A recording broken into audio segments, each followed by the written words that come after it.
Agora são 2 horas e 15 minutos, começamos o 8º episódio do FootBite, o podcast do Núcleo de Estudos em Comunicação, Tecnologia e Futebol. Eu sou Ricardo Bedendo, professor do curso de jornalismo da Faculdade de Comunicação da UFJF e coordenador do FootBite.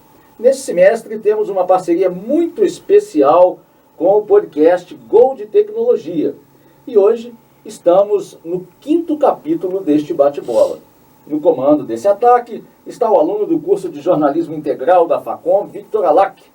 Essa iniciativa é direcionada ao trabalho de conclusão de curso do acadêmico que se interessa pela pesquisa e pela prática nessa área. Boa tarde, Victor. Mais uma vez, muito bom tocar essa bola com você nessa união entre o FootBite e o Gol de Tecnologia. Boa tarde, Ricardo. Mais uma vez é uma honra estar aqui para conversar com você e com o nosso entrevistado de hoje, Marcelo Giuliani, que com certeza vai contar grandes histórias para nós. Com certeza. Bom, e nessa quinta-feira, então, dia 27 de junho de 2024, temos como convidado um dos grandes comunicadores do rádio de Juiz de Fora e região, que começou sua carreira na equipe dos campeões da bola na década de 1990, mais especificamente em 1995, na Rádio Solar AM Juiz de Fora. Marcelo Giuliani, que dá sequência ao trabalho nos microfones, agora na Rádio Transamérica Juiz de Fora, que é ligada ao Grupo Solar Tribuna de Minas. São muitas e boas histórias que o Marcelo vai compartilhar com a gente, algumas delas lembrando daqueles tempos analógicos dos meios de comunicação e das dificuldades superadas nas transmissões. Vamos ter a oportunidade de falar também sobre as suas percepções de como a tecnologia tem modificado o que chamamos aqui, Marcelo, de arquiteturas das experiências, dos olhares e das decisões daqueles que cobrem o futebol, hoje denominado aqui por nós de FootBite. Aqui no estúdio da Rádio Facom, o nosso apito inicial ilustra para os nossos convidados que a intenção do nome FootBite é demarcar uma época na qual os bytes da bola e as tecnologias dos meios de comunicação interferem e alteram profundamente a dinâmica do jogo e de todos os personagens que o compõem. O nosso tema aqui, então, a comunicação esportiva no rádio. Olhares, experiências e decisões do analógico ao digital. Conversar com profissionais da imprensa esportiva é fundamental para compreendermos como as suas arquiteturas foram sendo modificadas ao longo dos anos de atuação com a digitalização dos meios de comunicação. Então, só para passar a bola para você, Marcelo, ressaltar aqui mais uma vez, né, esse início em 1995 no Departamento de Esportes, fazendo reportagens, depois comentarista, apresentador de programas esportivos, depois passou a locutor noticiarista e acabou como apresentador do antigo Rádio Energia, das 7h30 da manhã às 9h. E hoje, como eu já adiantei aqui, continua o seu trabalho. São quase 30 anos 29, para ser mais exato. Não é, Marcelo? 29 anos. Muito obrigado pela sua presença. Olha, para mim e para o Vitor aqui é um motivo de muita alegria ter você com a gente. Em especial para mim também, porque nós começamos praticamente juntos. Né? E é muito legal ter essa oportunidade de conversar com você e tê-lo aqui com a gente nesse podcast. Obrigado, a bola está contigo. Eu que agradeço, fico imensamente satisfeito e honrado. Vitor, você, Ricardo, como você falou, você já é um parceirão, a gente já toca a bola, né, já há algum tempo. Você chegou lá logo depois que eu entrei, se eu não me engano, logo depois que eu entrei na... Foi, a gente foi praticamente junto. Eu cheguei em março de 95. Foi março de 95. Você deve ter chegado nesse ano também, por aí. Foi por aí. Foi mais ou menos isso. Foi.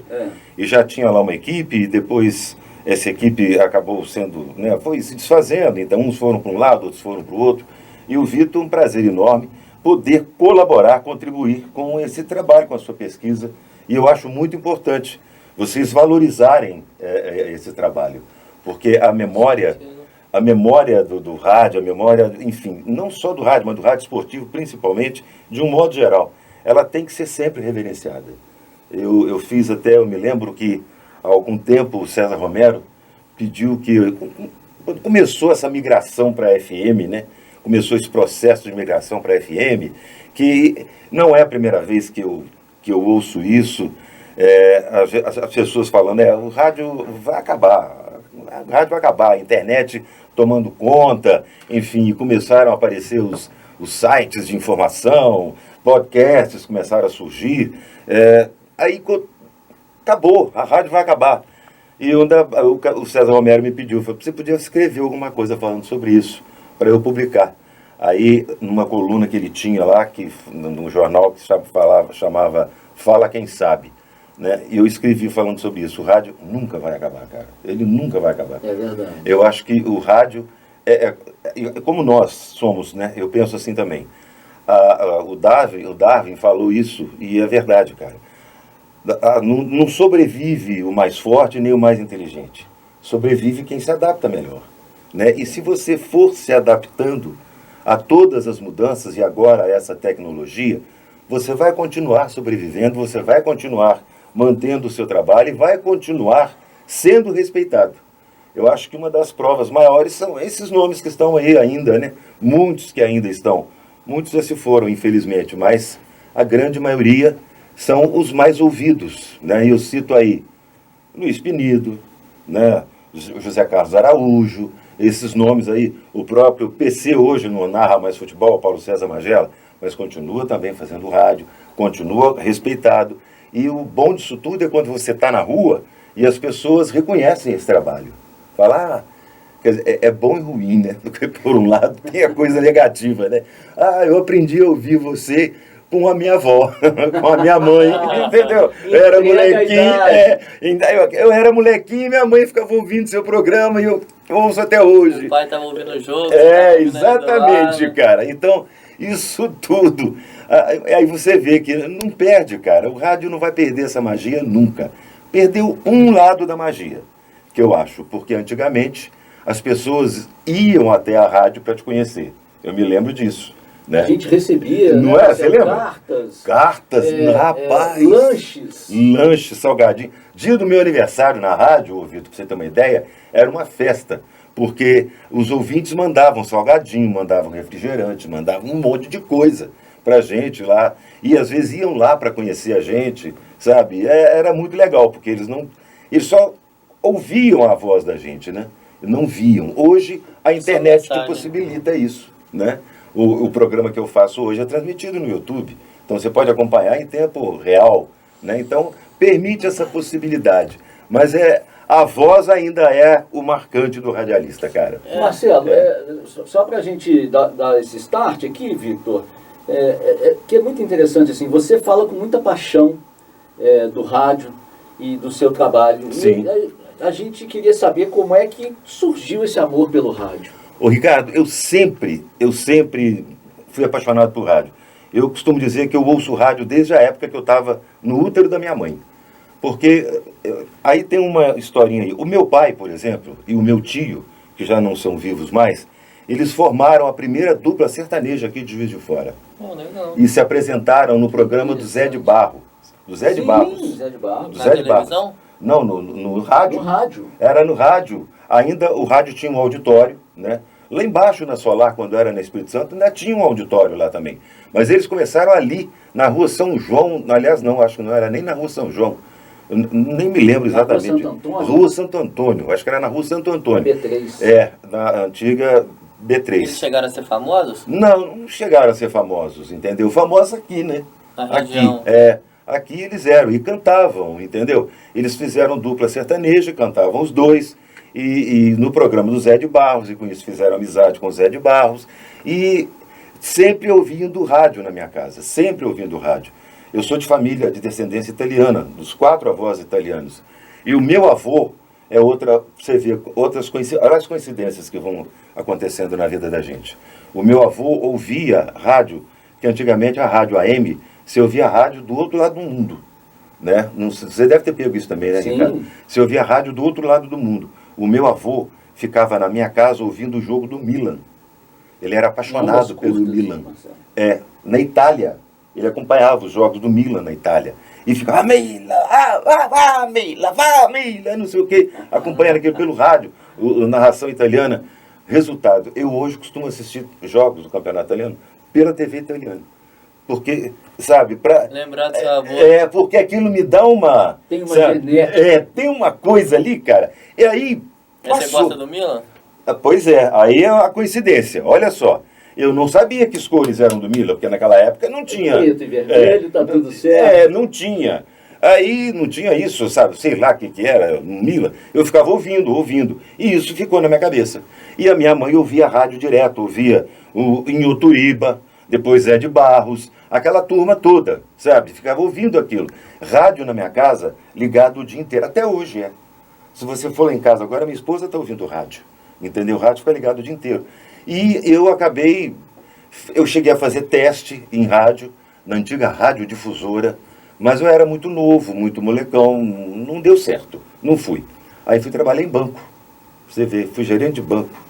Aí até que eu saí do banco e recebi um convite para ir fazer um teste na Rádio Solar. Isso foi em 95. Eu fiz o teste num dia, quem me aplicou o teste foi o Josemar de Souza, o Fafifa, né, nosso grande Fafifa, e o Ivan Costa, que me aplicaram o teste. No dia seguinte eu já comecei a trabalhar, entendeu?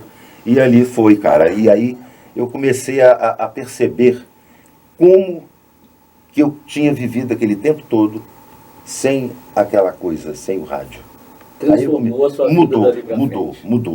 Mudou. Tanto é que eu não consigo me imaginar longe ou fora do rádio. A pandemia me fez um mal danado, porque eu tive que sair, porque eu não podia ficar no estúdio, eu era grupo de risco, né? Mas transmissão online você chegou a fazer? Cheguei a fazer, fiz algumas. Mas, Vitor, você fazer um programa ao vivo de rádio, fora do estúdio, sem o operador e sem a produção, é muito difícil, entendeu? É muito complicado. Exigia muito das pessoas. Até que chegou num ponto que eu parei de fazer para o rádio. Eu gravava algumas matérias no rádio, em casa, né? Gravava em casa e mandava o áudio, sabe? Para eles reproduzirem. Então eu comecei a fazer isso. Até que chegou num ponto que também já não estava legal, enfim, já não estava bom. Aí eu comecei a escrever fazer algumas matérias para a Tribuna. A Tribuna começou a criar uns quadros, criaram, por exemplo, por causa da pandemia, né? Empreendedores do bem, sabe? E me pediram para fazer as entrevistas. Eu fazia no meu computador, com o streamer, ou no Zoom, ou no Skype, gravava aquilo, mandava para lá, eles editavam e ia para a Tribuna. Bom. Mas chegou num ponto também que aquilo passou, né? Então, o tempo que eu fiquei fora dali, cara, eu fiquei ansioso, comecei a querer quase dar depressão. Não, na pandemia muita gente ficou mal. Entendeu? Então, cara, aí eu falei, gente, eu não posso ficar sem rádio. Mas eu não posso ficar nessa dependência, porque na idade que eu tava, né? Hoje já não... Nem com Covid também, né? Pois nem Covid. Falei, eu não posso mais. E também acho que cheguei a pensar que a minha fase no rádio já tinha passado. Cheguei com toda sinceridade a pensar nisso. Mas ainda bem, veio a vacina. Aí voltou até que um dia as meninas lá da rádio me ligaram, a Márcia me ligou, que hoje a rádio está por conta da Márcia e da Suzana Neres, as filhas do Juraci. A Márcia me ligou, o PC me perguntou se eu tinha interesse em voltar. Eu falei, sim. Agora, quer que eu vou agora? Entendeu? Não tem jeito, com certeza. Cara. Isso é uma cachaça, Nossa Não, senhora. até voltando no início da sua fala, que eu estava até estudando alguns textos que o Ricardo me mandou essa semana, e o rádio ele se modificou. Foi. Igual isso que a gente está fazendo aqui no podcast, não deixa de ser rádio. A gente está fazendo no YouTube, mas não deixa de ser rádio, porque é algo parecido com o que os radialistas faziam, só que agora sendo gravado, mas a pessoa pode só escutar também, se ela quiser. Exatamente. E a hora que quiser. E muitas transmissões esportivas hoje são feitas pelo YouTube. Também. Algumas aparecendo só a cara do narrador, outras não aparece nada, só o placar do jogo. Mas é algo que...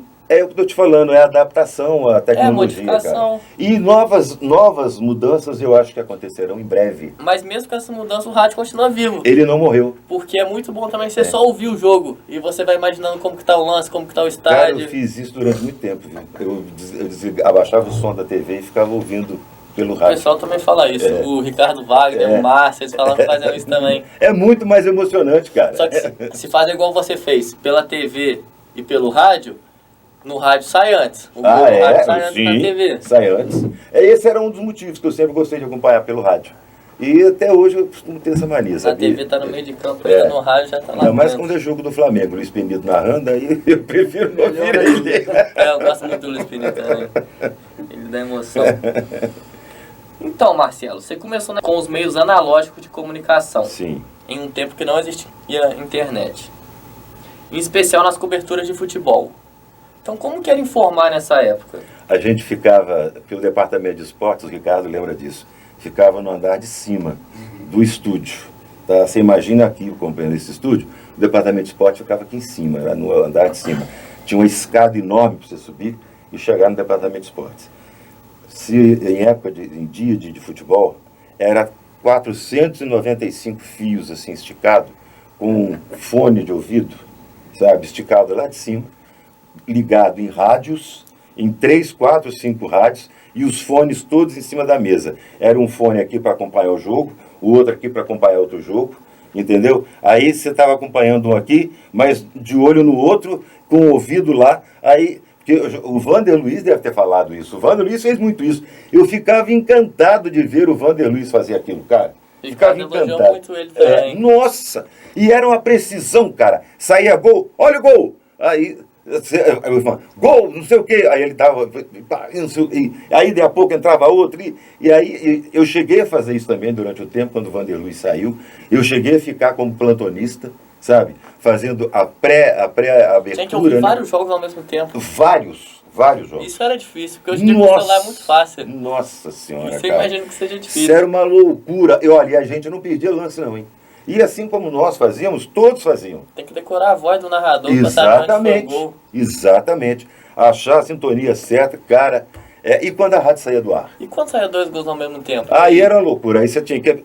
O mais importante, eu sempre priorizava, por exemplo, se está jogando Palmeiras e Corinthians, e no outro jogo está jogando, por exemplo... 15 de Piracicaba e Ituano. 15 de Piracicaba e Ituano, ou um time grande contra um pequeno, por exemplo, entendeu? Eu sempre eu procurava primeiro o Palmeiras e Corinthians, o clássico, que era o mais importante. Com certeza. Ou um Fla-Flu, por exemplo. Digamos, um Fla-Flu ou um Vasco e São Cristóvão. Eu primeiro dava o Fla-Flu. E depois o Vasco São Cristóvão, porque o Fla-Flu era muito mais importante. Mais gente, Vasco, né? Mais gente acompanhando. Entendeu? Tinha muito mais gente esperando isso. A prioridade era essa, cara. E quando a rádio saía do ar? Quando a rádio saía do ar era uma loucura. Cara, deixa eu só tomar uma água, porque eu passei por uma situação lá no auditório da Rádio Solar. A gente estava transmitindo um jogo da Libertadores, do Flamengo, inclusive, que eu não me lembro contra quem, cara. Que ano que foi? Ih, rapaz, nossa, eu sou péssimo para data, Vitor. Péssimo para data. Meados de 96. Por aí, deve ter sido por aí. Tinha um telão que o Ebert, que era o responsável técnico lá, né? O Ebert Brito. O Ebert Brito. Aliás, é um outro cara que valia a pena vocês trazerem aqui também. Vamos trazer ele aqui em breve. Devia. E o Ebert Brito montava um telão lá em cima no palco e a gente ficava no auditório, né? Transmitindo o jogo pelo telão. Naquela época, a maioria das equipes ainda viajavam, mas nem todas tinham dinheiro para ir parar. Esse jogo foi no Chile na ocasião. Era um time chileno, não me lembro, eu vou lembrar o nome. Mas eu sei que estava passando o jogo. E estava 0-0 o jogo. O jogo estava bom e tal. E de repente a imagem sumiu. E o comentarista, o Ivan narrando, o Ricardo Wagner fazendo as reportagens e eu comentando o jogo. E de repente a imagem sumiu. A imagem sumiu, o Ricardo Wagner pegou o fone que ele estava utilizando, acompanhando o jogo pelo fone, porque acompanhava por outras emissoras também, para ter informações de alterações, de mudanças, porque tinha repórter lá. Por exemplo, a Rádio Globo, a Rádio Tupi, eles mandavam repórter para lá, entendeu? Então, isso repórter, é um jogo muito importante também. Eles mandavam repórter. Então o repórter estava no campo. O Ricardo ficava ligado nessa transmitindo outro jogo. Participando do nosso jogo, tá? E informando, né? Fazendo as reportagens. Vai entrar fulano de tal, porque o repórter lá do campo falou que ia entrar. Aí já passava para a gente. E no meio dessa confusão toda, no meio do jogo, a imagem sumiu. O Ivan Costa continuou narrando. Tá? Ele continuou narrando o jogo, sem imagem. Mas aí o Ricardo saiu correndo com o Ricardo Wagner, que teve aqui também, entende do negócio. O Ricardo foi ver o que tinha acontecido. Se o problema era lá, o super repórter. Se o problema era lá, ali nosso, né, ou era mesmo da transmissão, se tinha saído do ar. Enquanto ele foi lá ver, o Ivan Costa precisava olhar. Aí Ivan, e aí Marcelo, o que você está achando? Você acha que o Flamengo tem possibilidades? Como é que está o jogo? E tal, e passou para mim. Eu fiquei uns 10 minutos comentando o jogo, ouvindo, com um fone no ouvido, ouvindo a transmissão que o Ricardo estava ouvindo, e o Ivan e o Ricardo tentando resolver o problema. E eu comentando o jogo. O meu único medo era sair gol. Porque aí eu ia ter que narrar o gol, entendeu? Eu falei, a única coisa que eu rezava, foi a primeira vez que eu rezei pro Flamengo não fazer gol, cara. Eu falei, tomara que não saia gol. E eu vindo, mas eu acho que está acontecendo isso, o Flamengo pode ir assim e tal, não sei o quê. E fiquei comentando uns 10 a 15 minutos até que a imagem voltou. Aí o Ivan sentou de novo, aí eu voltei para ele, falei, Ivan, vamos continuar acompanhando e ver como é que vai ser o desenrolar desse primeiro tempo aí e tal, não sei o quê, e voltou tudo ao normal. Aí ficou tudo bem, aí você dá aquela relaxada, né, cara? Graças a Deus não aconteceu nada de anormal nesse período, cara. Mas é uma baita de uma escola, né, Marcelo? Cara, eu falo isso, Ricardo, olha, sem desmerecer nada, absolutamente, não é isso. Mas eu acho que o cidadão, o jornalista que trabalha na rádio, ele se capacita para trabalhar na escrita, na TV, no vídeo, na assessoria, entendeu? Onde quer que for, porque, cara, você tem que fazer de tudo. Né? Você tem que se virar, cara. E se virar assim, ó, no tapa. Entendeu? Isso acontece até hoje. De repente dá um problema lá com toda essa tecnologia. Principalmente quando é ao vivo. Pois é, o programa ao vivo. Hoje mesmo aconteceu. Deu um pau no computador. O Hugo, o operador lá, falou comigo, segura aí um pouquinho, Marcelo. Aí eu fui falando, tal, não sei o quê. No improviso. Sem ter o que ler ali, sem ter o que para dar um reset no computador e voltar ao normal. Porque tem a programação toda no computador, né? De comercial, de chamadas, de não sei o quê. Ainda tem um tempo, né? Tem um tempo. No intervalo, na hora exata. Você tem que ter o tempo certo. A gente fazendo parte de rede, você tem que cumprir as regras e os horários da rede, entendeu? Então, você não pode extrapolar aquilo. Mas é muito Até no programa aqui na rádio mesmo, o professor sempre falava, tem que ir pro intervalo na hora certinha. Porque o comercial tá pagando, então... chega entrevistado lá, às vezes alguém que vai ser entrevistado, hoje... Enrolando a entrevista. Eu tenho nós estipulamos 8 minutos para cada entrevista. Aí a pessoa, mas é muito pouco tempo. Eu falei, você que pensa. 8 minutos dá para você falar muita coisa. Será? Aí você começa a desenrolar a entrevista. Rapaz... Eu consegui dar o recado, falar tudo que eu precisava. Te falei que 8 minutos dava. Claro que tem hora que você tem que extrapolar um pouquinho, dependendo do tema. Mas a gente procura manter uma regra. Tanto tempo, 8, 10 minutos de entrevista. Só. Suficiente. Porque para não cansar o ouvinte também. Marcelo, ainda nesse assunto eu tenho uma dúvida contigo. E quando vocês não chegavam a transmitir 2 jogos ao mesmo tempo, mas, por exemplo, estava tendo Fla-Flu 4 horas e no mesmo horário tinha Vasco e Palmeiras. 2 jogos importantes. Vocês estavam na transmissão do Fla-Flu, por exemplo. Aí vocês participavam da transmissão do jogo do Vasco também? Ia dando recado? Ia dando resultado. Deixa eu emendar então aqui, Marcelo, para essa pergunta. Naquela época, a gente dependia muito mais do nosso olhar humano. Exatamente. Para comentar e para informar. Eu queria que você falasse um pouquinho disso. Como é que era o seu olhar e como é que você foi desenvolvendo isso ao longo dos anos com as outras tecnologias que foram surgindo? Pois é, cara. Eu tive uma sorte porque quando essa tecnologia começou a surgir, ficar mais evidente no futebol, eu já não estava mais fazendo comentário de futebol, eu estava só assistindo futebol. Mas claro que você observa como comentarista, né, que é diferente de você estar no campo de futebol. Mas só respondendo o Vitor, a gente quando tinha esses jogos assim importantes, porque as rodadas do Campeonato Brasileiro, rodada, por exemplo. A gente tinha que trazer tudo, mas a gente priorizava um jogo para transmitir, claro. Normalmente era o Maracanã, né, Ricardo? Era o Maracanã. Ou se o jogo principal fosse no Morumbi, era no Morumbi, entendeu? Ou o Mineirão. A gente... apesar maiores. Exatamente. O jogo é aquele que era o principal. O grande clássico da rodada, vamos dizer assim. Mas sempre o plantonista, acompanhando todos os outros jogos e dando resultado. Gol do Vasco, gol do Botafogo, gol do Cruzeiro, entendeu? E entrava ao gol, aí era prioridade. O plantonista tinha prioridade nessa hora. O locutor parava, gol, onde saiu o gol, não sei o quê. Tá. Aí o plantonista dava esse placar na hora. Mas a gente estava sempre transmitindo uma partida só, porque era humanamente impossível transmitir duas.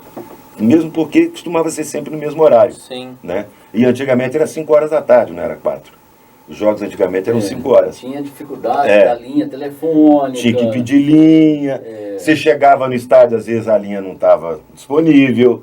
Você não tinha cabine, você tinha que transmitir da arquibancada, entendeu? Você saía daqui para o Maracanã 1 hora da tarde, né, Ricardo?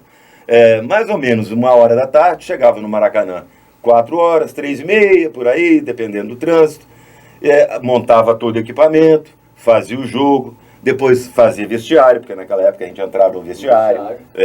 Tinha toda essa história. Aí terminava tudo, tinha que recolher, lavar o peninho, recolhendo fio, né? Peninha, grande peninha. Já ia recolhendo fio e tal, peninha recolhia, o Josemar, às vezes, o peninha, e até recolher tudo, saía de lá meia-noite. No mínimo, 11 horas, meia-noite, para voltar para casa. O PC mostrou foto pra gente de como eram as cabines na época, onde vocês ficaram. Cara, era muito bom. Graças a Deus, eu não fui muito para campo, sabe? Graças a Deus, não.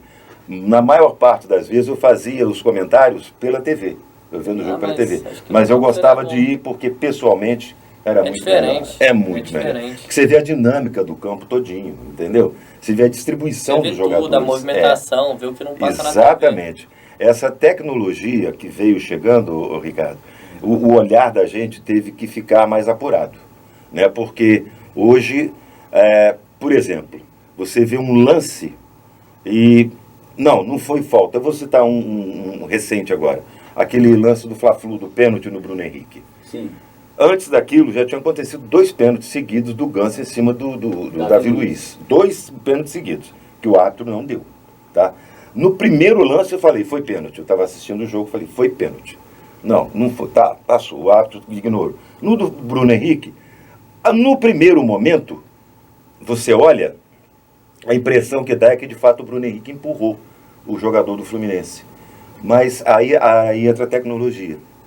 Você começar a olhar o lance, quando o Bruno Henrique começou a correr, que ele estava uns 3 metros atrás do zagueiro do Fluminense, do lateral do Fluminense, ele começou a correr. Quando ele chegou do lado do jogador do Fluminense, o jogador do Fluminense botou o cotovelo nele, no ombro dele, tentando empurrar ele, tirar ele da jogada. Só que o Bruno Henrique, na velocidade que tem, veio correndo. Aquilo que o jogador fez, o Bruno Henrique fez assim com o braço, ele que foi. Porque baixinho. Um movimento automático. É um movimento automático. Aquilo não foi intencional. E quando ele caiu, ele involuntariamente trançou as pernas do Bruno Henrique. Não, acho que ele levantou a perna de propósito para derrubar o Bruno Henrique. Eu sou vascaíno, mas eu acho que foi pênalti mesmo. O Bruno Henrique foi uma jogada imprudente dele. O jogador do Fluminense ele se posicionou mal, aí ele perdeu na corrida, perdeu a prioridade da bola, o Bruno Henrique ganhou, e quando ele cai no chão, ele levanta o pé para derrubar o Bruno Henrique mesmo. Foi trançar a perna. Então você vê, aí Só que eu acho que não foi pênalti do Davi no eu acho que não foi também não. Há controvérsias. Aí é o que... Mas isso sempre houve, cara. Mas eu acho que o juiz acertou em todos os lances desse jogo. Muita gente falou que não foi pênalti. É interessante, isso sempre aconteceu. Sempre aconteceu, sempre. Antigamente tinha o Mário Viana, né? Sim. Que... Gol legal, né? Mas essa tecnologia, ela veio para o bem, tá? Mas ela hoje também atrapalha. Eu acho que ela atrapalha, porque ela dá essa confusão e algumas pessoas levam isso para o lado, claro, algumas na base da brincadeira, né? Da gozação e tudo, que o árbitro sempre rouba para um time, rouba para o outro e tal. Nós, flamenguistas, somos vítimas demais disso, né? Mas enfim. Você sabe que fizeram um levantamento aí desde que o VAR foi implantado? Pena que eu não trouxe, se eu tivesse lembrado, eu vou achar e vou mandar para vocês. Fizeram um levantamento aí desde a implantação do VAR no Brasil. Quais foram os times mais favorecidos e os mais prejudicados? Os mais favorecidos, dentre eles, o mais favorecido foi o Atlético Paranaense. Depois o Palmeiras. Corinthians, Atlético Mineiro. O Flamengo os times do Rio aparecem lá embaixo dos mais favorecidos. Os mais prejudicados, Aí que tá. Foram Cruzeiro, o Flamengo em terceiro, mais prejudicado. Só para você ter. Cruzeiro, Grêmio e o Flamengo em terceiro lugar. Foram os mais prejudicados durante esse tempo do VAR, depois de reverem os lances e tudo mais. Então, isso aí é balela que fala. Mas é legal, eu acho que isso aí é ótimo. É do folclore. Essa brincadeira eu acho saudável demais. Aproveitando que a gente está nessa pauta aqui, Marcelo, acho que a gente pode dar uma volta nas perguntas aqui, Vitor. Então vamos lá. E passar aqui... Eu falo demais. Cara. Na sua opinião, não, mas isso é muito bom. O rádio é isso. Vai surgindo novos assuntos. Na sua opinião, Marcelo, a tecnologia trouxe mais justiça para o futebol? Não, eu acho que não. Eu acho que não, porque ela trouxe... Primeiro que fala isso. Ela trouxe injustiças também. Ela trouxe justiça, mas eu acho que trouxe mais injustiças. Aí eu vou entrar no que eu queria falar antes, no que eu ia falar. Vamos lá. No que eu ia emendar. Esse caso do impedimento, por exemplo. Eu acho que isso aí é injustiça sem tamanho, cara. O cara, por causa do dedão do pé tá na frente, ele ser prejudicado, sabe por que eu acho que trouxe injustiça? Qual é o principal objetivo do futebol? Gol. Esse sistema que eles estão implantando favorece o não gol. É verdade. Favorece o não gol. Então eles têm que priorizarem o gol, cara. E esse negócio de botar... tá com o cotovelo na frente, tá com a cabeça na frente, tá com a orelha na frente. Cara, isso não existe, gente. Antigamente era tá na frente ou não tá. Eu acho que era muito mais simples. Muito mais simples. Hoje tá na não frente. tem a mesma linha, mas... Exatamente, entendeu? E mesma linha. Tá na mesma linha, segue o jogo. Agora não tem mais isso. Então eu acho que isso trouxe injustiça. O excesso de informação complica as coisas. Nossa Senhora. E o excesso de informação errada, Ricardo. Eu acho que, cara, hoje, você vê que o que tem de especialista de futebol hoje, aí você começa a conversar, começa a prestar atenção no que o cara está falando, você vê que o cara não entende porcaria nenhuma do que ele está falando, sabe? O cara não entende nada. Ele forma uma opinião e acha que está certo, cara. Eu acho isso uma injustiça sem tamanho, bicho. É verdade. É uma injustiça sem tamanho. A justiça seria o VAR ser aplicado da forma como deveria. Como é aplicado, por exemplo, na Europa. Aqui no Brasil, eu acho que ele prejudica. Eu acho que ele prejudica. Não sou contra o VAR. Sou plenamente favorável ao VAR, sabe? Eu acho que ele é para fazer justiça. Mas do jeito que ele está sendo aplicado, cara, não pode ser assim. E com relação a isso, o frame que decide se está impedido ou não. Se ele marca um pouquinho mais para frente, um pouquinho mais para trás, isso é um humano que decide ainda. Então... Por isso que eu acho que não adianta, cara. É igual o caso, hoje nós discutimos no programa, o negócio da inteligência artificial. Atrás da inteligência artificial vai sempre ter uma inteligência humana, cara. A inteligência artificial não vai fazer nada sozinha. Ela não se criou da noite para o dia. Quem criou a inteligência artificial foi uma mente humana. Entendeu? Então, sempre vai ter humano. Teve um lance aí no jogo aí, acho que do Cruzeiro contra o Bahia, não me lembro, agora recente, que o cara levou acho que 4 minutos para decidir se o cara estava impedido ou não. E, cara, visivelmente pela TV você vê que o cara não estava, pela imagem captada, o cara não estava impedido. E o VAR constatou que estava impedido. Às vezes na linha da na linha do impedimento estava impedido. Entendeu? É o frame. Pronto, você põe o frame errado, o cara marca errado, acabou. Então, e sabe por que eu acho que é a outra injustiça? Porque acabou prejudicando os árbitros, ou os árbitros de campo ficaram acomodados. Por quê? Ele sabe que ele tem o VAR, qualquer coisa o VAR vai me chamar. Ele não tem mais a decisão. Entendeu? Ele não toma a decisão sozinho. Até o Bandeirinha faz isso. Exatamente. Esse negócio de esperar o lance ser concluído para levantar a bandeira. Que esperar, cara. Tá impedido, levanta a bandeira, acabou. E com isso, Marcelo, você acha que os jogadores estão perdendo a referência do juiz humano e confiando mais na tecnologia do que o cara que está no campo? Exatamente. Porque você vê que qualquer lance polêmico, o próprio jogador fala, vai no VAR, vai. A gente vê isso, cara. Vai no VAR, pede o VAR. E lance que o VAR não tem que interferir, cara. O VAR foi feito para auxiliar o árbitro. Mas a autoridade máxima de uma partida de futebol é o árbitro dentro de campo. Entendeu? Aquele lance do Bruno Henrique, por exemplo, é um lance interpretativo. O árbitro achou que foi pênalti. Então acabou. Você não tem que discutir. Se foi ou se não foi, aí vira piada, vira gozação, vira sacanagem, vira brincadeira, vira não sei o que e tal. Foi prejudicado ou não foi, mas o árbitro decidiu. O que o árbitro decide, está decidido, acabou. Isso está na essência do futebol. Não é? Não é? Tem algumas coisas, cara, igual essa história de a bola entrou. Ontem no jogo do Flamengo contra o o Juventude. O Rossi caiu com a bola entrou, o Nenê reclamou que a bola entrou. Não entrou, você viu que depois mostraram a linha, né? Não entrou, caiu no colo dele de fato. Mas também outra coisa tão simples de resolver, cara. Na Europa tem o chip da bola. Se ela ultrapassar aquela linha, por que eles não fazem isso aqui? É porque aqui no Brasil eles fazem as coisas tudo de qualquer jeito, cara. E larga pra lá. Agora tem VAR. Aí o árbitro se acomoda, não tem mais autoridade dentro de campo e acaba sendo questionado. Então, Marcelo, mudando um pouquinho de assunto agora. Como você se imaginaria na função de comentarista esportivo atualmente? Não seria. Por que, Marcelo? De jeito nenhum. De jeito nenhum seria comentarista esportivo hoje, cara. Com redes sociais. Não seria não. Sinceramente. Não seria porque eu ia ser muito escrachado, cara. Porque tem hora que você vê certas coisas, cara. Muito complicado. Eu acho que não daria pra mim não, cara. Sinceramente. Ser comentarista esportivo hoje, cara, você tem que medir muito as suas palavras, sabe? Hoje é um policiamento muito grande em cima de tudo que você fala. Tudo. Tem um policiamento. Todo mundo querendo te criticar.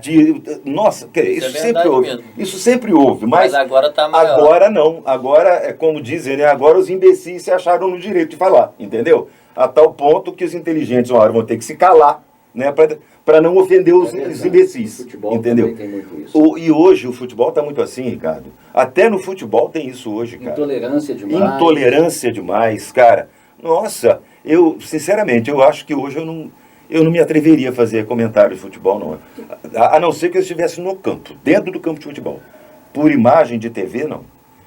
Dentro do campo eu até faria, talvez. Ô Marcelo, nessa linha, por que com a implementação de tanta tecnologia a gente continua tendo polêmicas ainda, tanta polêmica? Mas, Ricardo, é porque eu acho que aqui no Brasil as coisas são mal implantadas. Por exemplo, você vê que o basquete evoluiu, a quantidade de erros em jogos de basquete são mínimas.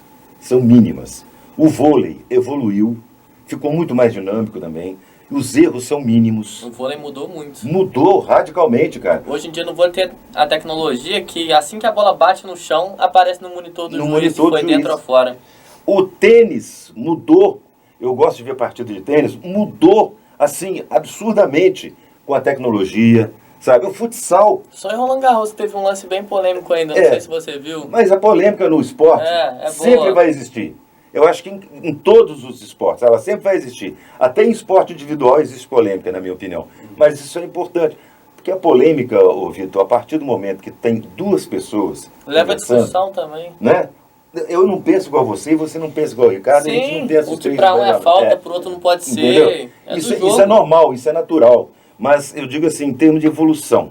O futebol é o único que ainda não evoluiu até o ponto. A esse ponto de evitar essas polêmicas. Por quê?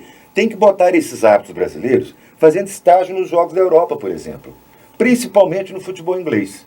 Que eu acho que para mim, aí eu vejo justiça. Ali eu vejo justiça. Porque ali eu acho que a quantidade de erro é mínima. E eles decidem na hora.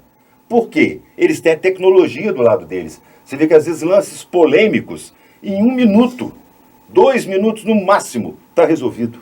Entendeu? Porque eles têm um sistema de tecnologia que permite isso a quem está na cabine do VAR. E o caso do chip da bola, por exemplo. Aqui não, cara. Aqui fica aí 5, 6 minutos para ver se o cara estava impedido, cara. Aí cai no negócio que eu te falei do frame. Se eu boto o frame errado, pronto, continua erro.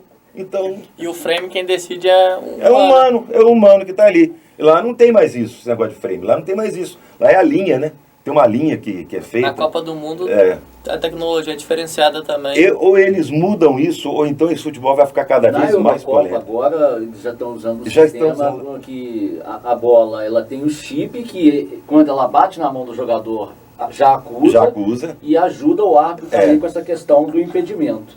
Exatamente. É isso aí. É por isso aí. Isso tem que implantar aqui no Brasil. Mas não implanta, eles não fazem a coisa direita. Acho que com o tempo vai implantar.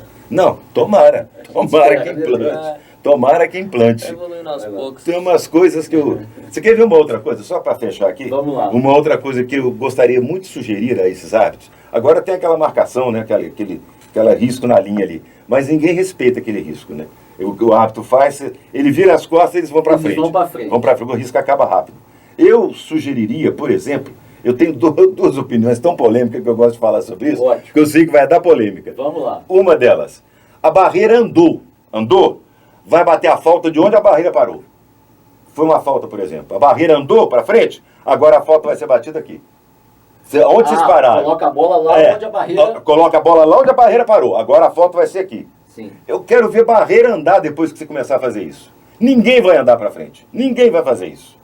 Não vai. Vai respeitar a marcação do árbitro. Se a barreira estiver dentro da área, bate dentro da área. Dentro da área. Bate a falta de dentro da área. Não pênalti, a falta de dentro da área, porque a falta foi fora. Vai ficar todo mundo quietinho. Vai ficar todo mundo parado quieto. E outra coisa, que eu sou plenamente favorável. Daria mais emoção ao jogo. Muito mais, você não acha? E acabava essa polêmica. Ia sair mais gol de falta. Favoreceria o gol.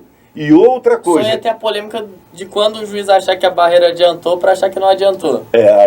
Mas aí ia ter polêmica de novo. Não, mas esse é bom. Cara, a tecnologia vai ajudar. Te falo que ia sair bem mais gol assim. Muito mais. E quer ver sair mais gol também? Se ao invés de no empate desse um ponto para cada time, tirasse um ponto de cada time. Eu sou a favor de tirar. Eu acho que empate perde ponto. O empate perde ponto e não ganha. Por quê? Ninguém ia querer empatar, cidadão. Ninguém ia querer empatar. Ia ficar aquele lá e cá no Exatamente. Final, Ninguém ia querer empatar, porque se ele empatar, ele ia perder ponto. Então ele tem que ganhar. E evitar muito joguinho de compadre. E evitar muito joguinho de compadre que a gente vê aí, né? Porque, não, vamos empatar isso aí. Os times estão satisfeitos com o empate. Cara, você entra em campo para fazer gol e fica satisfeito com o empate, a não ser que seja um empate 5-5, 6-6. 0-0 principalmente. Mas, pelo amor de Deus, são duas opiniões polêmicas que vocês estão... Pode contrariar, pode dizer o que vocês quiserem, mas que eu defendo. Nós vamos deixar registrado no livro dos deuses do futebol. Nos anais do futebol. Mais uma coisa, você é a favor da regra que o Wenger propôs para um impedimento? De só ser impedimento se o corpo estiver todo à frente? Eu sou plenamente favorável. Antigamente era assim. O Arsène Wenger foi felicíssimo nessa proposta dele, porque ele viveu isso no futebol. E facilita o gol também. Ele favorece o gol. Eu acho o seguinte, impedimento, tá na frente do último atacante, do último defensor? Tá. Tem mais algum na frente dele? Não. Então tá impedido, acabou. Isso. Entendeu? Tá na frente, tá impedido. Agora, um dedo na frente, a perna na frente, não é isso que vai fazer diferença, cara. Pelo amor de Deus, não é por aí, não é. Então, Marcelo, queria que você contasse agora pra gente uma história que te marcou no período que você trabalhava nas transmissões esportivas. Você já falou uma aí, mas a gente gosta de ouvir histórias. Essa daí da Libertadores foi muito legal. Cara, eu vou te falar uma coisa. Um fato que me marcou muito. Eu tenho duas passagens aí já não estava nem na equipe de esportes somente, né? Eu já estava mais como apresentador do programa e como noticiarista. Foram duas notícias que eu dei que eu fiquei assim chocado. Foi a morte do Papa João Paulo I, tá? Que ano que foi? Foi, não me pergunta ano, não, Vitor, você é muito exigente, cara. Depois a gente pesquisa e a gente não lembro que ano foi, não. Eu também não lembro. Eu também não lembro, não. E quando eu recebi a notícia da morte do Antônio Marcos, nosso companheiro. Em 2005. 2005. Eu estava no ar durante o programa e recebi essa notícia e tive que dar essa notícia. Foi difícil, foi muito, muito difícil. Ele era seu amigo? Nossa, o Antônio Marcos formou da turma do Ricardo, do fazia Dudu, parte da equipe dos campeões fazia da bola, parte da equipe dos campeões da bola, exatamente. Marcelo. Foi. Aquilo ali foi muito difícil para mim, foi muito complicado. E, sim, um momento muito, muito dramático, cara. Eu, sinceramente, eu nunca gostaria de ter dado aquela notícia, mas, enfim, a gente está no ar, você tem que fazer isso, né? Você tem que dar a notícia, você tem que informar. E isso foi muito ruim. Mas tem, assim, algumas passagens interessantes também, de momentos. Tem uma passagem muito engraçada, que eu estava na equipe de esportes ainda, se eu não me engano, o assessor do Flamengo era até aquele que foi assessor da seleção brasileira. E quando o Romário estava jogando no Flamengo, como é que é o nome dele, gente? Agora me esqueci, me fugiu o nome dele aqui. Até um cara muito conhecido. Ele era assessor de comunicação do Flamengo. E era assessor também da seleção brasileira. Rodrigo Paiva. Rodrigo Paiva. Chegou a notícia aqui em Juiz de Fora que o Romário tinha sofrido um acidente na Barra da Tijuca, no Rio, tinha batido com o carro e que estava muito mal no hospital. Aí essa notícia chegou assim, essa notícia chegou pra gente lá, eu estava lá em cima no departamento de esportes, aí chegou a notícia no rádio, eu vi isso num rádio aí, nem lembro que rádio foi. Falei, gente, era uma rádio do Rio. Aí eu falei, Romário? Aí a gente tinha o telefone do Rodrigo Paiva, só que naquela época não tinha celular, né? Aliás, não era todo mundo que tinha celular, eles tinham, a gente não. A gente tinha um telefone fixo, peguei o telefone e falei, eu vou ligar lá para o Flamengo para saber. Liguei para a assessoria de comunicação do Flamengo, a gente tinha alguns contatos naquela época, né? Liguei, falei, eu queria falar com o assessor Rodrigo Paiva, que é da Rádio Solar de Juiz de Fora e tal, sobre uma informação com relação ao Romário. Só um momento. Aí passaram o telefone para o Rodrigo Paiva atendeu. Falei, Rodrigo, aí me identifiquei da Rádio Solar aqui de Juiz de Fora, do Departamento de Esportes. Chegou uma informação aqui de que o Romário sofreu um acidente na Barra da Tijuca de carro e está muito mal internado no hospital aí no Rio. Ele falou assim, onde que você ouviu isso? Falei, não, chegou aqui numa rádio, daí do Rio. Ele falou assim, então peraí só um minutinho, eu não vou nem falar nada não. Romário, estava junto com ele, vem cá. Aí chega, você só ouve assim, que foi peixe? Eu ouvi do lado de cá, imaginei ele falando do lado de lá. Falei, Romário, aqui é fulano de tal, porque eu estou querendo confirmar uma informação, mas já vi que a informação é furada. O que é? Aí ele, eu falei com ele o que era, ele falou assim, estão querendo me matar, hein, irmão? Mas eu tô bonzinho, que jeito dele, cara. Isso foi engraçadíssimo, mas valeu. Obrigado. Eu perdi até o pique do negócio, que eu jamais imaginaria que ele fosse atender, entendeu? Fake news já naquela época. Você vê como é que só existia fake news, cara. Cheio de marra daquele jeitão dele, cara. Essa também foi muito engraçada. O Romário é um grande personagem. Cara, nossa, mãe. Aliás, personagens, né, na época que a gente entrava nos vestiários, era o que mais tinha, né, cara? Era o que mais tinha, bicho. Nossa, era muito bom, cara. Você ouvia cada caso. Nossa Senhora. E vocês contavam os casos? Não. Alguns. Os que podiam, a gente contava. Os autorizados pela censura. Outros não. Porque eu acho que uma das condições da gente entrar no vestiário era ficar no vestiário, o que acontecia no vestiário. A não ser quando havia alguma briga de jogadores. Aí a gente noticiava, ó. Saiu um pega pra capar no vestiário do Flamengo, não sei o quê, fulano brigou com ciclano e tal. Aí a gente informava, porque aquilo ia dar repercussão, entendeu? Porque tinham outros repórteres, né? Mas não histórias pessoais. Não, pessoais não. Então, um pouco nesse assunto ainda, como fazer para conquistar a credibilidade que você conquistou no rádio? Primeiramente, é você fazer um trabalho sério, dedicado e ser profissional acima de tudo. E usar uma linguagem que as pessoas entendam. Sim. Sabe? Sem enfeitar muito. Sem enfeite, sem muita blá blá, sem nada disso. Ser muito objetivo. O importante é se comunicar, às vezes não é falar bonito. Não, falar bonito não significa nada, cara. Você pode falar bonito um poema do Bocage. Entendeu? Não sei se você já leu poemas do Bocage, que aliás tem poemas bonitos do Bocage, tá? É bom que se diga. Apesar de ser mal falado, mas tem poemas dele muito bonitos. Mas você pode falar bonito, cara, a pior coisa do mundo. Eu acho que você ser objetivo e usar a linguagem fácil, que eu digo, e linguagem objetiva e direta. Eu acho que um dos problemas hoje no rádio, aí eu vou fazer uma crítica, que tem acontecido, que eu tenho observado e me incomoda muito, é usar uma linguagem segunda pessoa, usar uma linguagem fulano promoverá ou não sei o quê. Isso, às vezes, porque você está falando para o doutor e está falando para o senhor que está trabalhando na lavoura, que ele continua ouvindo rádio, tá? Ele continua, e às vezes ouve mais do que no centro da cidade. Ele continua ouvindo rádio. Às vezes escuta trabalhando. Exatamente, porque o rádio possibilita isso. Você às vezes não pode ficar trabalhando vendo televisão, mas pode continuar trabalhando ouvindo rádio. Promoverá. Eu acho que é uma palavra que não soa bem no rádio. Esses verbos no futuro, sabe? Concordo. Você vai promover. Pensa bem, você vai começar a perceber isso. A Facom vai promover um show no dia tal, a Facom promoverá um evento. De fato, é muito melhor vai promover. Não é? Não fica melhor? Né? Composto, né? Não é melhor? E outra coisa, às vezes, vários verbos numa frase só, e um cara, eu vou registrar isso aqui, a oportunidade que eu tenho. Presta atenção. Alunos, por favor, você quer ver uma coisa que me incomoda demais hoje? Não apenas no rádio, na TV também, a linguagem que se usa, por exemplo, para designar a ação de alguma coisa, de algo.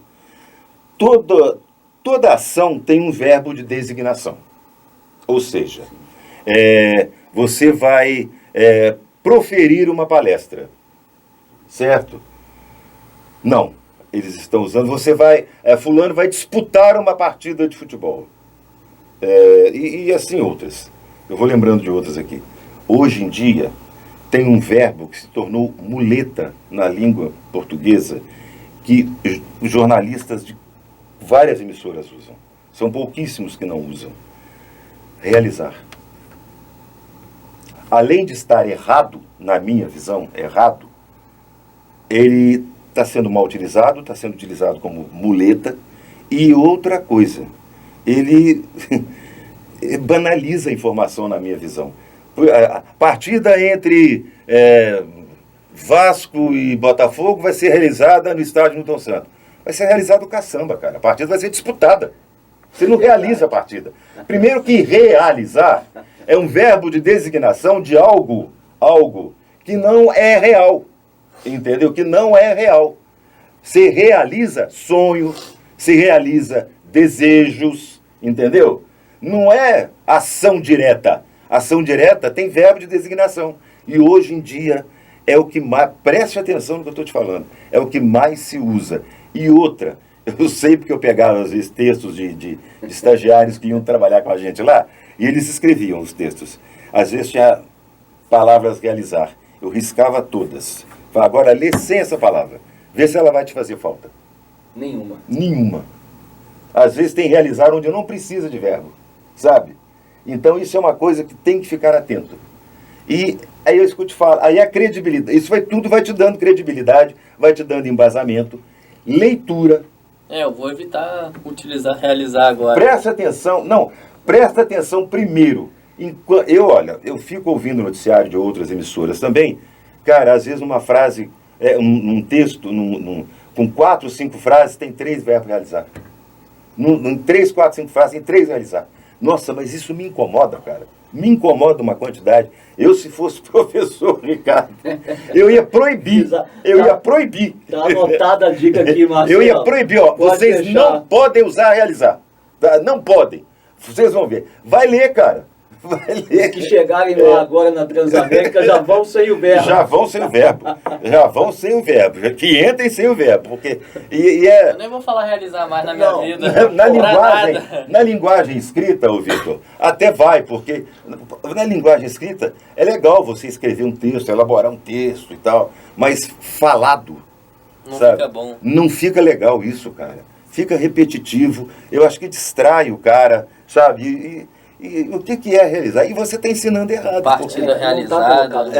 Partida foi realizada há tantas horas. Não, Dandão costuma falar realizada. Até. Direto. Eu acho ele um bom narrador, mas não, ótimo. Ele fala muito isso. Ótimo, mas é uma questão de observar. E ter alguém para te chamar a atenção. Eu tinha minha mãe e meu pai, que eram meus ouvintes, e meu pai às vezes, você falou isso, falou aquilo, me davam as dicas, você está repetindo muito determinadas coisas que acaba você pegando vícios, né? Eu lembro de uma que era impressionante, eu fiquei com... nossa, aí qualquer coisa que falavam não é impressionante. E aí me chamaram a atenção disso, olha, você está repetindo demais o impressionante. Aí eu cortei, pronto, hoje eu evito, sabe? Exatamente por causa disso, você tem que prestar atenção. E só os anos te dão essa credibilidade. É a questão de tempo, cara. É a questão de tempo. Não adianta você querer fazer isso ainda mais conselho de pai e mãe que certamente quer seu bem. Exatamente. Você tem que levar muito em consideração. Exatamente.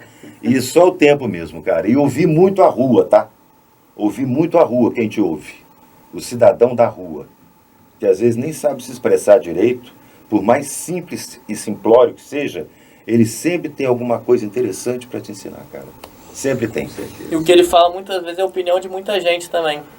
Que não tem coragem para falar, porque acha que vai te ofender. Isso, tanto no esporte, quanto na política, quanto no noticiário. Na vida.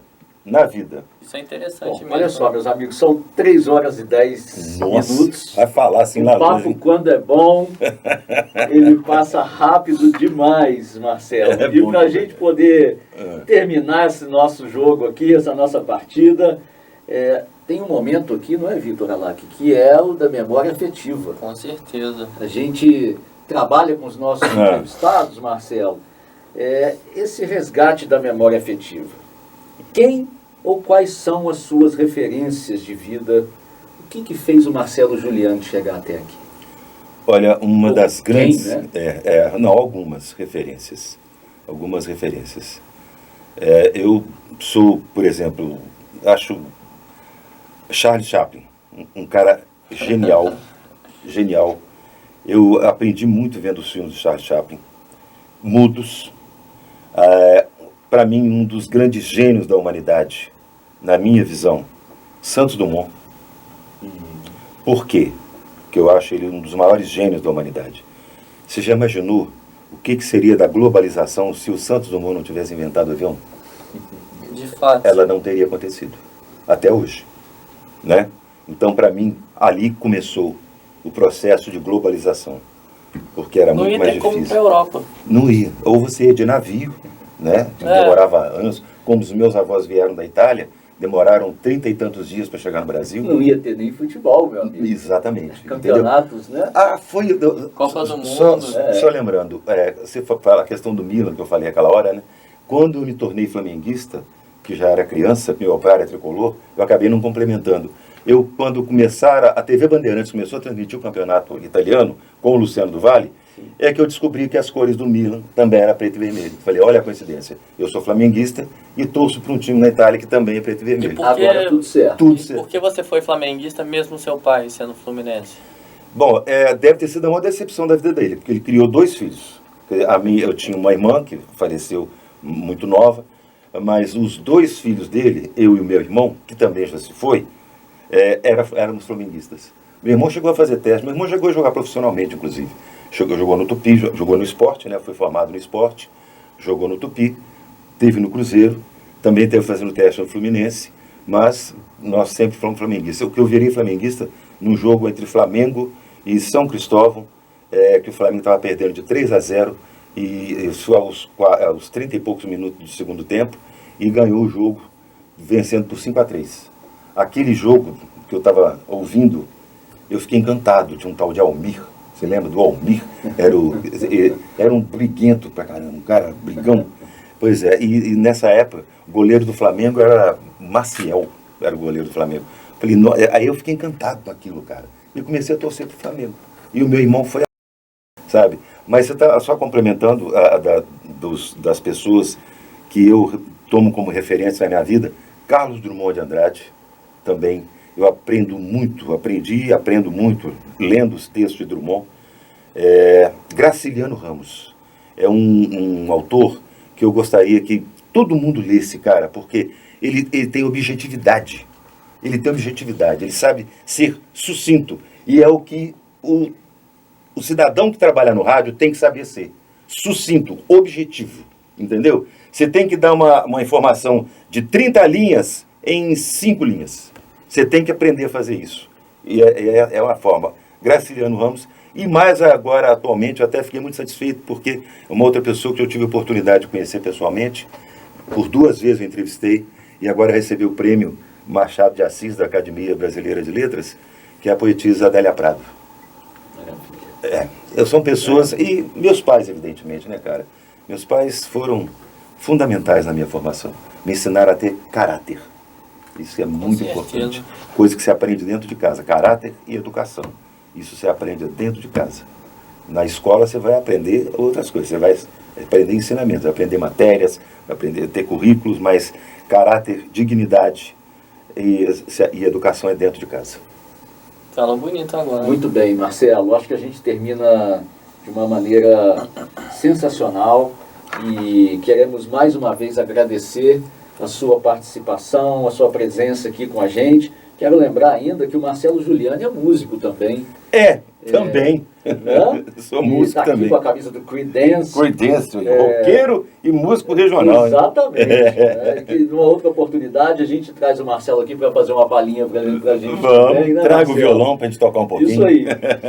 Então, te agradecer demais, mais uma vez, pela participação aqui no FootByte, no Gol de Tecnologia, e dizer que para nós é sempre uma grande aula. Foi mais uma grande aula, né, Vitor? Com certeza. Nossa Senhora, que isso. Gostaria também de agradecer você, Marcelo. Foi um prazer ter você aqui. Entrevista excelente. Ensinou várias coisas pra gente, contou várias histórias excelentes. E deixar o microfone aberto aí para você fazer suas considerações finais, Marcelo. Eu que quero, primeiramente, parabenizar vocês pela iniciativa. Eu acho isso muito legal, muito importante a gente valorizar, né, aqueles que construíram um caminho que você deve seguir, entendeu? Com certeza. Principalmente se você fizer estágio em rádio, você pode ter certeza que você vai seguir. Passa a fazer. Eu acho importante valorizar esses nomes, como esses que vocês já trouxeram aqui, que para mim também são referências aqui em Juiz de Fora. Sim. Márcio Guerra, Zé de Barros, o Zé Alencar, que eu tive a honra de entrevistar o Zé Alencar. Eu acho que eu fui o único que conseguiu entrevistar o Zé Alencar, porque ele era avesso a entrevistas. E eu consegui entrevistar o Zé Alencar antes dele morrer, muito antes. Guarda esse registro. O Zé Alencar, todo mundo lembra do Peça Bis ao Alencar, um programa que tinha antigamente, famosíssimo. E tantos outros nomes, como o Wilson Amin e tantos outros aí, cara.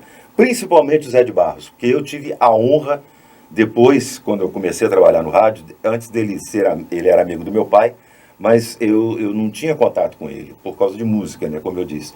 E depois comecei no rádio, quando eu comecei a apresentar programas, eu comecei a apresentar o primeiro noticiário da emissora, que era às 7 horas da manhã, exatamente depois do Zé de Barros. Quer dizer, ele fazia a passagem para mim. Aquilo para mim foi uma honra. O primeiro dia que ele fez isso, eu fiquei assim, cara, eu não estou acreditando que eu estou aqui, sabe? Que legal. Sendo recebido com essa referência por esse cara, sabe? Esse cara anunciando meu nome, sabe? Isso para mim, aqui eu até arrepio quando eu lembro disso, cara. Porque foi uma honra para mim, uma honra, cara, assim, absurda. E também deixar aqui um agradecimento muito especial ao Dr. Juraci Neves, que permitiu também essa minha sequência na empresa, na emissora até hoje, né? Essa caminhada, sabe, durante esses anos todos. Estou lá até hoje, fiel, nunca trabalhei em outra emissora, só lá, e não pretendo também. Mas, enfim, tive convites, mas preferi não ir. E agradecer a vocês, cara, pela oportunidade, eu acho, valeu demais, o prazer é meu, foi uma honra. Poucos jogadores e jornalistas ficam numa emissora para sempre. Isso é raro. A gente agradece essa eu que agradeço aqui também. Eu que agradeço imensamente. De fora no nosso rádio, Marcelo. Muito bem, gente. 3 horas e 18 minutos. Nós vamos ficando por aqui. Mais esse episódio do FootByte na parceria com o Gol de Tecnologia. Você ouvinte, você espectador, os ouvintes que vão nos ouvir, estão nos ouvindo aí através dos nossos canais no Spotify e também os espectadores que vão nos assistir, estão nos assistindo pelos nossos canais no YouTube. Um grande abraço e até o próximo episódio.